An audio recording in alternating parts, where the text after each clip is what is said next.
I had a chickadee land on my shoulder today. It was very strange. I didn't have any food or anything. It just landed on my shoulder. I was on my porch cleaning up. And when it landed on my shoulder, I knew that an animal was on me. You know, those things are real small. But I knew that an animal was on me. I just didn't know what animal until I heard this piercing screech by my ear.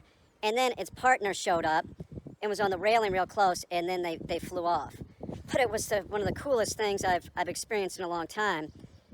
When I hunt, if I'm sitting around, those chickadees, they'll come within like a foot of your head, and they'll just sit there and look at you and shit. They're fearless. They're absolutely fearless. I posted something on Facebook about this, and a friend said something. Yeah, when I was in Kansas City, a bird landed on my head. And I have a story about that, but it wasn't me. It was my 6th grade birthday, and it was held at the St. Louis Zoo. And we were eating hot dogs, and it was like a picnic area. And this crow came down and landed on one of the kids' heads and pulled his hair, and the kid dropped his hot dog. One crow, I think, grabbed the bun, the one that was on his head, and another crow stole the hot dog. And then they flew off, and the kid was crying. And I just remember thinking, like, my God, why is this kid crying? Like, what a lucky thing to happen, and he's worried about a bird pulling his hair. So, you know, I would have been like, that's the luckiest day of my entire life, but it clearly influenced me. You know, I was like, oh, that's the coolest thing I've ever seen, hence I live with Sam the Raven and other birds.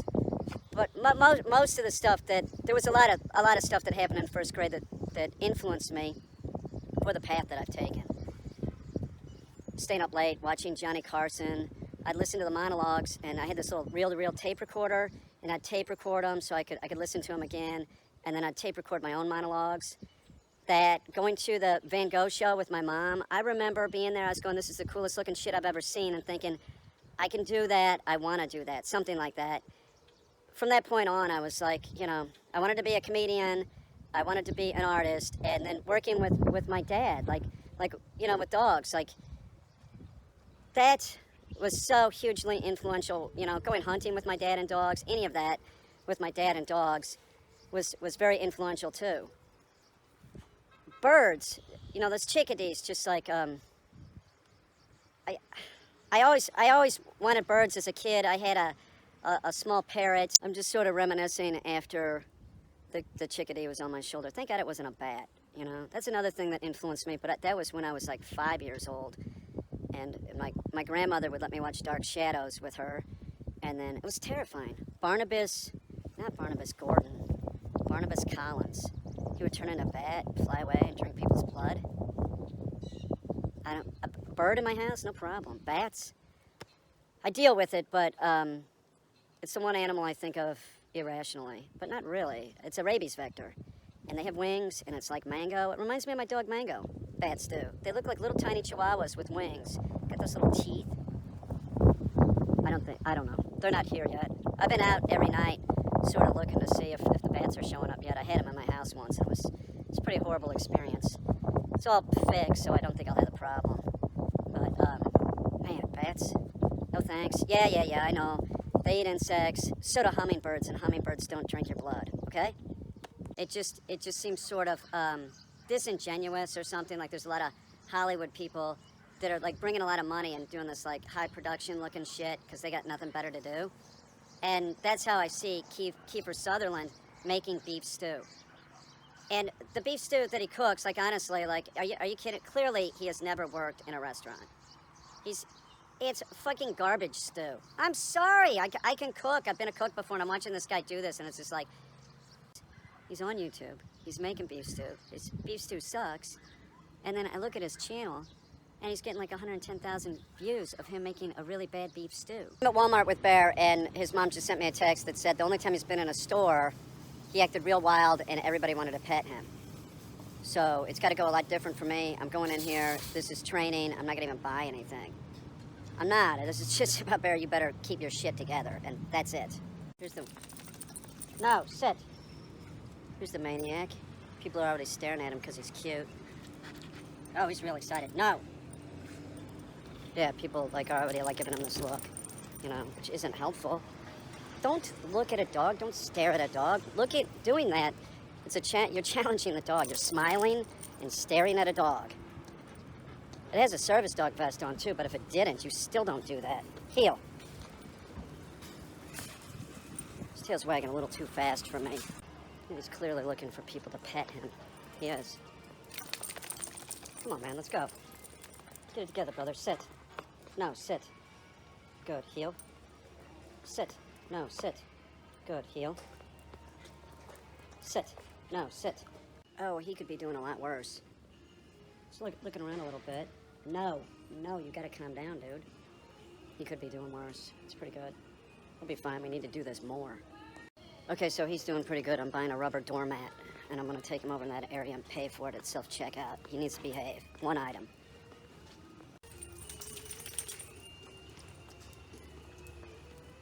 What a fucking asshole. He's standing there just looking at the dog, you know? I said, please don't do that. He's a service dog. He just kept looking at him.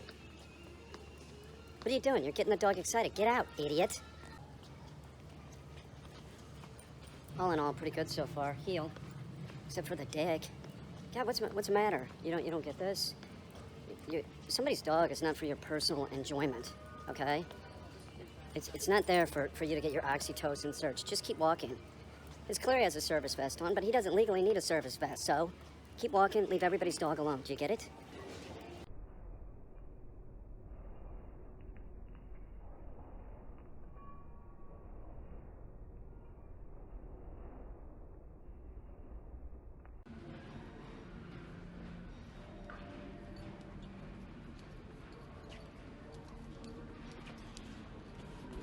Some guy on a personal mobility device got Bear pretty excited, but everything turned out okay. I gotta go back in and get chicken. Get used to, I mean, fuck it, we're here. So he needs to see what the deal is with the cart, get chicken, and get out of here. It's sort of exhausting the first time you do this with a dog that's like looking at everybody for attention. That's what he's doing. He's just turning his head, fucking a couple times to turn his whole body around. It's really a big no-no. It's not too bad. It's a young dog. Here's another personal mobility device. I gotta put the camera down. It's being pretty good. I'm doing some shopping. Seriously, it's been all right. Still looking around, but he's looking around less. He knows that I'm not gonna put up with this shit. As soon as we're coming in, some fucking cunt just yelled, "Hi, puppers," in a real loud voice. And I said, no, real loud to him. And then I called her a cunt and kept walking. This time, it was a woman that was in her late 70s that couldn't keep her fucking mouth shut. Oh, it's a puppy. Shut up, asshole. Shut up. This time, the asshole said, don't worry, I'm not gonna pet him. And I said, yeah, but you're talking baby talk to the dog, you cunt. And I walked away. Making a lot of friends in Walmart today. He would have scored a lot higher today if everybody would have just left him alone. What's the matter with you people that do this? Seriously, this doesn't make sense to you? That exciting a dog that's with somebody is just gonna make the dog screw up? You're conditioning the dog to be an asshole around strangers? Just keep walking. Grow up. How about that? Grow up. Sit.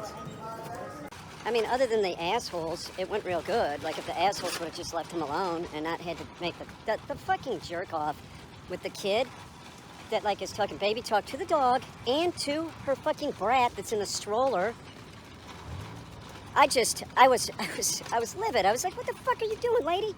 Get the fuck out of here. What's her problem? Oh, I wasn't gonna touch him. You don't have to touch the dog. That's the point. You can excite the dog just by looking at him, and then you're making noises. You're staring at the dog talking baby talk, and the dog has a service vest on. You're a fucking asshole. You're an asshole. The last person was just a fucking jerk. She starts talking baby talk to Bear and her fucking brat that's in the cart. I'm like, please don't do that. Why are you doing that? That's what I said. And she goes, don't worry, I'm not gonna touch him. Thanks, cunt. Well, I was playing Frisbee with Tonka. I'm telling you, he's a great dog. He's doing awesome. It's a lot of excitement to have, like, Tonka acting like a maniac, and that's called honoring. He's learning. He'll be able to play. It'll be his turn at some point.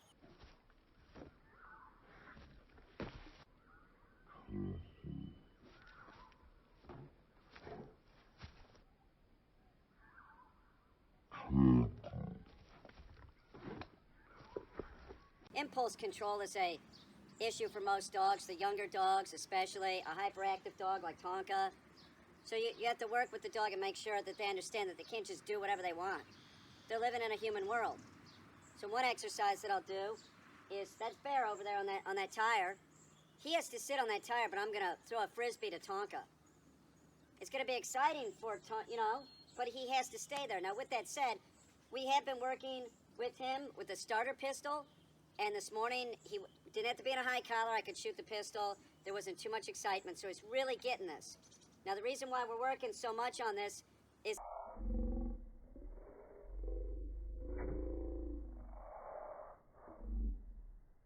he needs to be listening to me, and he has to be under control, and this impulse issue that he has, it has to be in check because I'm going to start taking him in stores. So he has to understand that it doesn't matter what's going on. Somebody wants to come up to him. It's not a time to jump on anybody. It's just do what you're told. You're trained to, you know, stay by me at heel, and that's it. Ignore everybody and just do what you're told, dog. So let me throw the Frisbee to Tonka heel, and we'll see if Bear stays on his mark. I think Bear will probably stay there. I'm going to get closer to Bear because when I throw this, Bear's going to want to, he's going to want to chase after it. It's going to be a real issue. So I'll probably throw it and have the leash in my hand, and then after I know that he's going to stay there, then I'll back away. But I don't want Bear to get success running off as soon as I throw it. So if I throw it right now, look at Bear. He's looking like, oh, look, Tonka's running. I'm going to go run too. Tonka, whoa. No. Sit. Tonka. Sit. Come here, Tonka. Here. Drop. Sit. He's got this look in his eye. Like he's you know, he's crazy.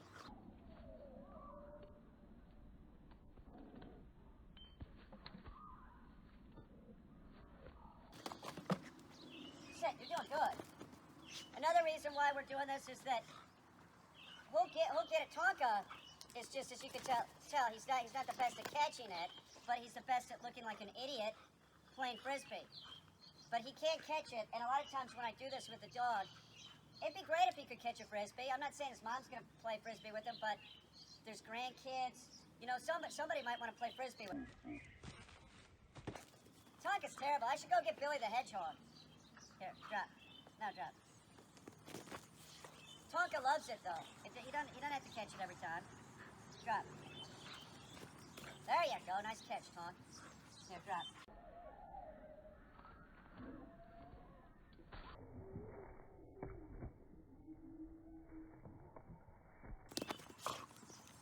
Good, sit.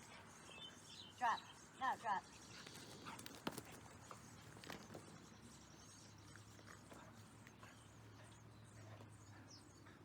Here. Now drop.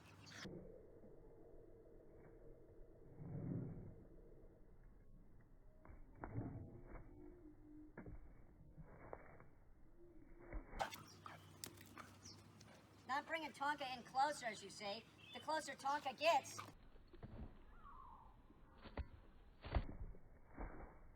the more compulsion there is for him to screw up, and he's doing real good. Drop. No. Get up there. No, get up there. Up. Sit. Tonka. Drop. No, drop. Get. Drop. Good. You're doing good, dude. Tonka. Drop. Tonka. He loves it. He's not. No. Drop. No, drop, dude.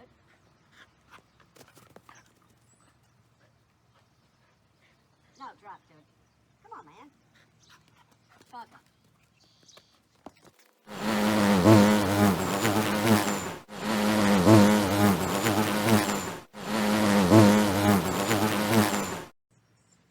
Tonka, heel. No, heel. Sit. You did good. You did good. No, Tonka, sit. Good douche. Tonka smells something. So that went real good. He's really picking up on shit. That's very exciting to see a dog playing, but the other dog has to wait. That's called honoring. If you have two dogs and you're throwing a Frisbee or something, they both can't be chasing after it, number one. That'll start a fight. You're creating this whole challenging thing. You're making this object into like something that they want to possess, like it's their possession. It's not his, it's his. That's the way fights start. Your dogs have to honor. He will play Frisbee, and he will play Frisbee with Tonka, clearly. He'll get it. Bear, sit. I have to teach him to hold this. And he's already doing retrieves. I think he'll probably catch it. But that's really good. You need to make sure that the dogs are calm. If they're not calm, you got two dogs, or your dog. Even if your dog, you only have one dog, but your dog is going to be around other dogs where they're everywhere. You have to make sure that it's calm. Do you see the dog getting super excited? The birds are really out. If you see the dog getting super excited, tell it to knock it off. Tell it to get it healed. Tell it to sit. Tell it to do whatever. But running around like a maniac, out of control. That's where accidents happen. It's a fact. Tonka, sit. Dogs always screw up at that point of excitement. Either they bark, lunge, bite, or just don't listen. Barry, you did good, dude. I gotta teach him to hold this. I'll do this with Billy the Hedgehog too. We'll do that next, and that'll be even more of a problem because he's worked with Tonka before, so he knows Billy, but he's never really done anything like that with Billy. So it'll be more difficult for him to sit there. But I bet he does it. He might screw up once. He screwed up once. Whatever. He's doing great. Remember, your dogs aren't perfect. They're not robots. Don't worry about it if they screw up. Just keep building on success. That's what you do. Build on success. And tell your dog no, for God's sake. Some kind of purely positive bullshit. That's exactly what it is. It's bullshit. You both did good. You did good and you did good. Nice job. Tonk. Bear, sit. Tonka, get it. Good boy. Tonka. I love the shit out of this dog, but he drives me crazy because he's hyperactive. He never gives me a break. Do you, Tonka? Tonka, get that. Tonka. Okay. Now, the other thing today that was sort of noteworthy was that him and gunshyness, that's going to be a totally thing of the past. I had him sitting there, and I would shoot the .22 starter pistols probably 20 feet away. And he wasn't in a high collar. He could have taken off. He did not. He sat there like that. Sort of like when I had Tonka, like, running around. He's getting real good. He's doing real good. It's great. We got more time, too. He's, like I said, like, there's a point where I'm like, oh, everything's going to get real slick with the dog. That's right now. He's at a point, Bear will be able to play, and Tonka will have to sit, or whoever's out here with him.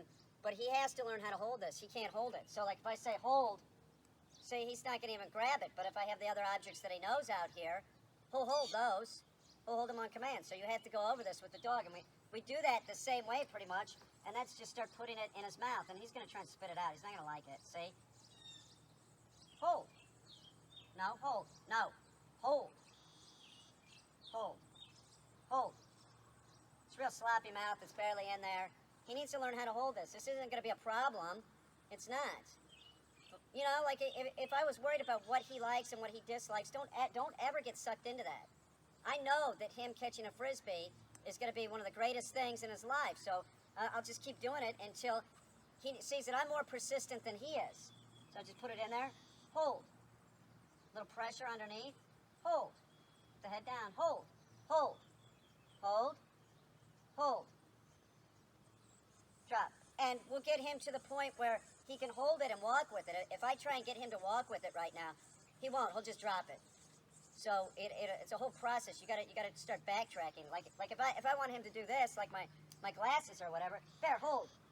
See, he just takes those and holds those and here, drop. And I could walk around the yard and he would have them in his mouth. He'll keep them in his mouth. But this, we have to go over the same stuff with him. Take your time with retrieving. It's going to take a minimum of 3 weeks, 30 days, something like that. A minimum. He's not done here, so we have more time. But just to get the dog to pick up the object takes, 3 weeks, 30 days, something like that. Take your time, be thorough. We're not going to rush this, and we'll still, he'll have time to, see Billy catch a Frisbee. All that helps. All that helps. Hold. Hold. Good boy, hold. And we'll work with him holding it. Drop. And then I'll have to get him to be able to pick it up off the ground. That's a whole thing in itself, too. It is. You have to teach the dog to pick the object up off the ground. I'll tell you something about these two. If I'm not watching them, they'll just start playing grab ass and shit, jumping on each other. And that's a way that fights break out. Get a heel. Your stuff is very colorful. It really would sort of work. Don't take offense to this. It would work on t-shirts. I have this like Teespring thing, man. If you had a Teespring account, you could put those on t-shirts and probably make a lot of money. I'm not shitting you. I have Bear on a tire. He needs to stay there. I have my dog Billy the Hedgehog out here. We're gonna play some Frisbee. Here's Billy. Get it, Bill. Up. Bear needs to stay there and be good. Billy, here.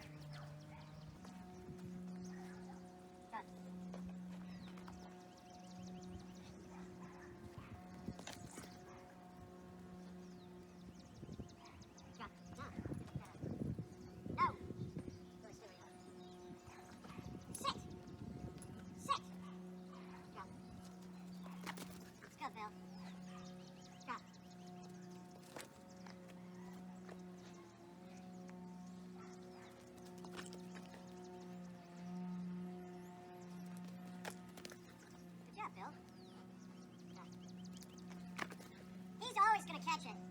If I throw it right, he's gonna catch it. I screwed him up.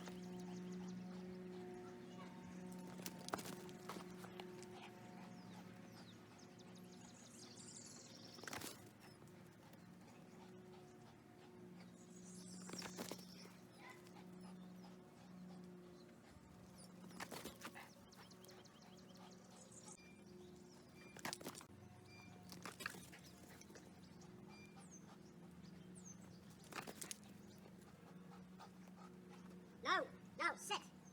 Sit down, bud.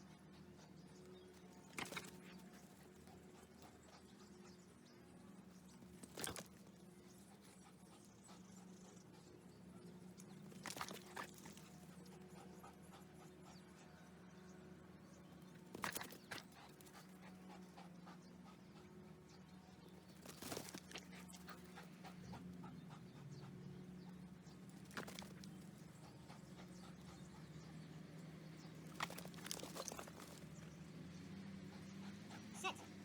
No, here, maybe. No. No. No. Hey, get up there right now. No. No. Come here. Get up there right now. Sit down. Come here, get straight. No, get straight. Heel, man, heel. Sit. Sit.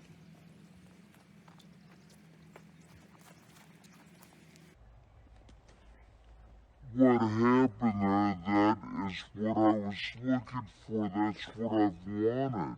I want him to screw up so I can tell him that he's fucking up. That's how dogs learn. That's how dogs learn. That's why I had Billy here.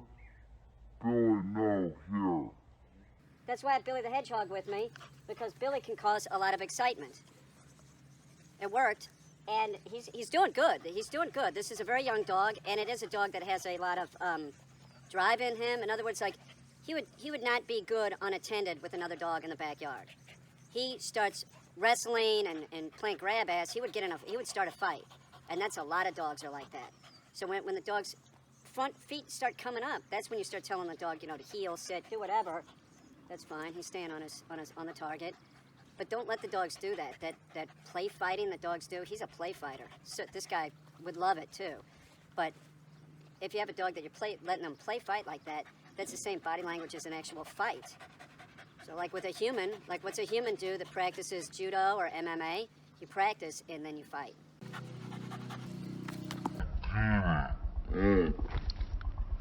Billy the fucking Hedgehog. You're a hedgehog, aren't you, Billy? Drop. I've used about every Frisbee on the market, and this one I like a lot. It's super light, it's flexible, it's bendable, it's not gonna hurt the dog's teeth. I used to use really cheap Frisbees because they're the lightest, and to teach a dog Frisbee, that's what you want. You don't want one of the heavy rubber ones, but this one covers all bases. It's light and it's rubbery. It's not gonna, it's foam. It's foam. It lasts a long time. These are great. I really recommend these. This is a very good product. There's a couple of breeds that I always know are kind of hardwired to catch a Frisbee. That's Australian Shepherds, Border Collies, and then there's a bunch of other dogs that, like, they'll definitely do it, but Australian Shepherds and Border Collies, Bear is half Australian Shepherd. Check this out. This will be his first time catching a Frisbee. I'm 100% sure he's gonna go for it. This is less than 30 days of training. Watch this.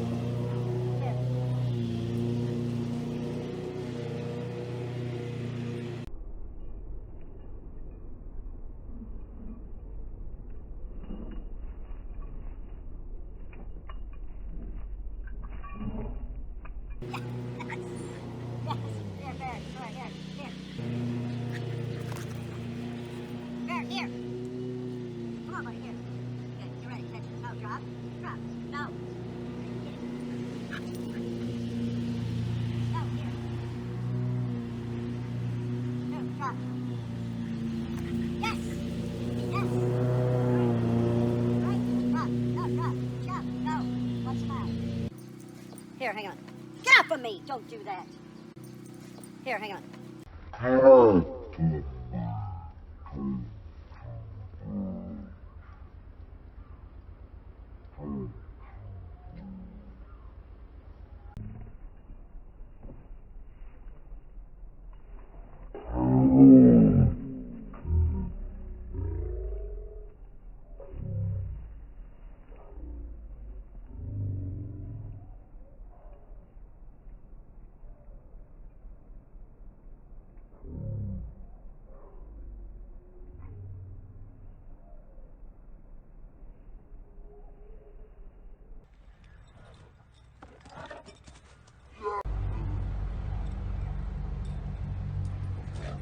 Yes!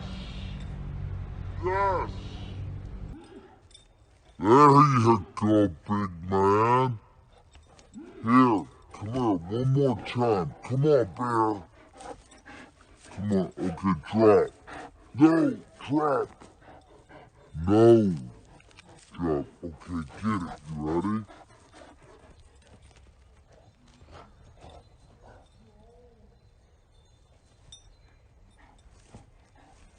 Here.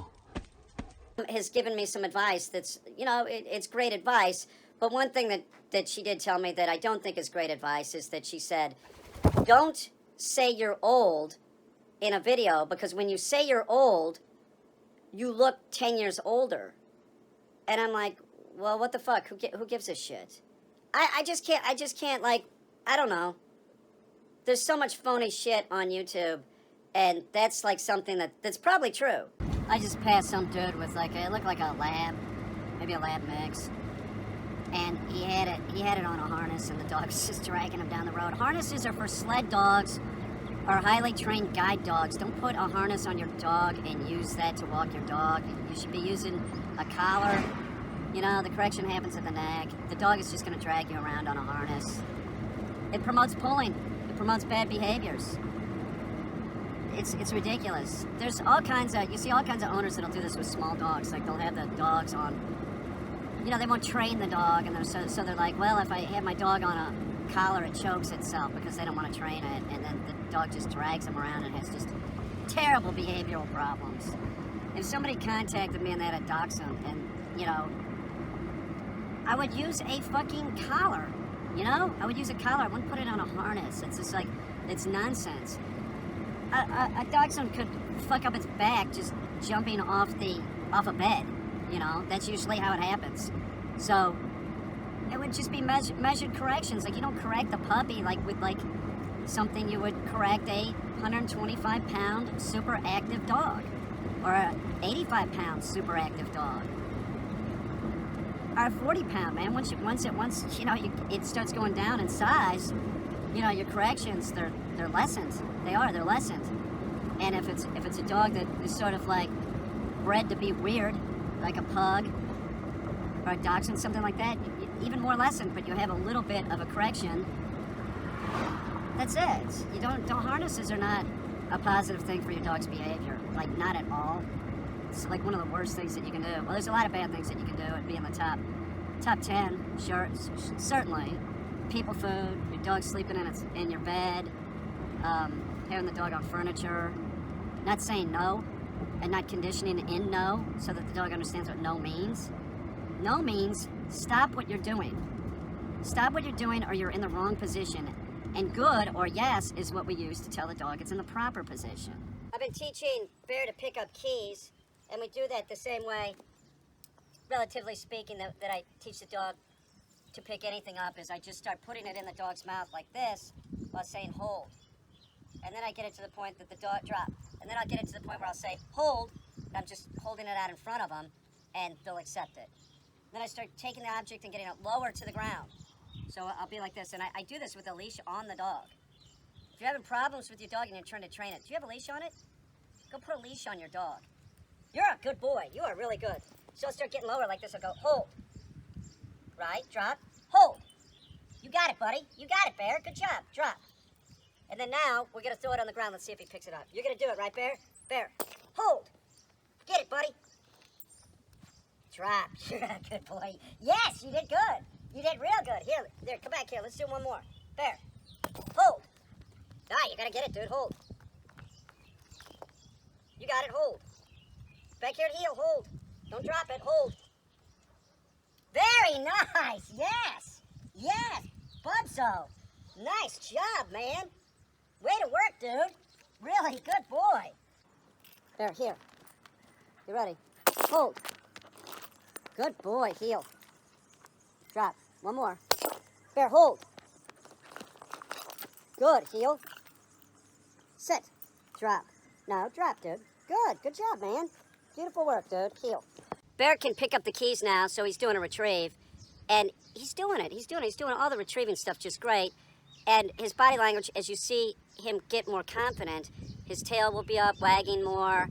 He's totally into it. At first, when you start training the dog, force hold, force fetch, they might not be super excited because they don't know what's going on. But as the dog starts figuring out that what you want to do is play with them all the time, you know, it's retrieving. It's retrieving. You can work your dog around the house just doing that. It's just important that you have it real organized, and don't let the dog tell you what to do.